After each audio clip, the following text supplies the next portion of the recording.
প্রিয় জনগণ, প্রিয় ব্যবসায়ী বন্ধুগণ, কথা দিচ্ছি শুধু আইন শৃঙ্খলা বাহিনীর সদস্যদেরকে পাঠাবো না, এই চাঁদাবাজি বন্ধ করার জন্য আমরাও মাঠে নামবো ইনশাআল্লাহ।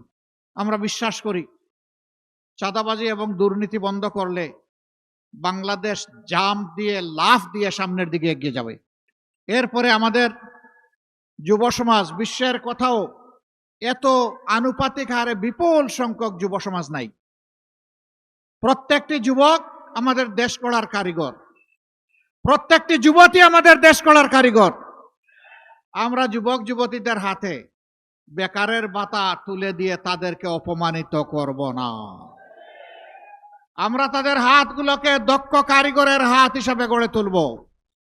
তারপরে ইনশাআল্লাহ তাদের হাতে দেশ গড়ার জন্য যে কাজ যার সাথে উপযুক্ত তার হাতে সেই কাজ উঠায় দেব ইনশাআল্লাহ। এইভাবে যুবকরাই আগামীর বাংলাদেশ গড়ে দেবে।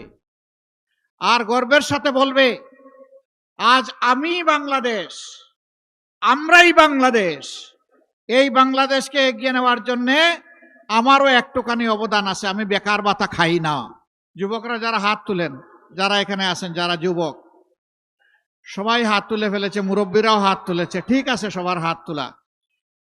আসলে আমরা সবাই যুবক। আলহামদুলিল্লাহ, আমিও যুবক। আমি যুবকদেরকে সম্মান করি। আমার গোটা হৃদয় এবং কলিজা জুড়ে আমি যুবকদেরকে ধারণ করি। কারণ এই যুবকদের কারণেই আজকে এখানে কথা বলার সুযোগ পাচ্ছি। এই যুবকদের কারণেই আপনারা এই মিটিংয়ে আসতে পেরেছেন। এই যুবকদের কারণে আমরা চাঁদাবাজদের বিরুদ্ধে কথা বলার সুযোগ পাচ্ছি। এই যুবকদের কারণেই আমরা একটা দুর্নীতিমুক্ত বাংলাদেশ গড়ার স্বপ্ন দেখছি। এই যুবকদের কারণেই সামাজিক ন্যায় বিচার প্রতিষ্ঠা করার আমরা অঙ্গীকার দিচ্ছি। অতএব যুবকরা, তোমাদেরকে সেলিউট। তোমাদের হাতে বাংলাদেশ তুলে দিতে চাই, তৈরি হয়ে যাও। তোমরা থাকবা বাংলাদেশ নামের যে এয়ারক্রাফট, যে প্লেন, যে উড়োজাহাজ, এইটার ক্যাপ্টেন হিসাবে তোমরা বসবা ককপিটে, আমরা বসবো প্যাসেঞ্জারের সিটে।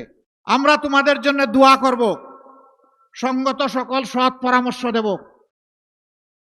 আর সেদিন আমরাও খুশি হয়ে গর্বের সাথে বলবো, আমাদেরও একটা যুব সমাজ আছে। আমাদের যুব সমাজকে কেউ মাদক, চোরাচালান, অস্ত্রবাজ, চাঁদাবাজ, দখলদার আমাদের যুব সমাজকে বানাবে, আমরা তা সহ্য করব না। এ সমস্ত কাজে যারা লিপ্ত আছে তারাও আমাদের সন্তান।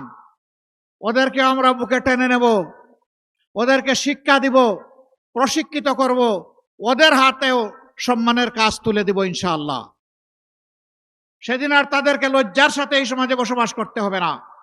তারাও সেদিন গর্বের সাথে বসবাস করবে এবং বাংলাদেশকে গড়ে দেওয়ার ক্ষেত্রে তারা অবদান রাখবে ইনশাআল্লাহ।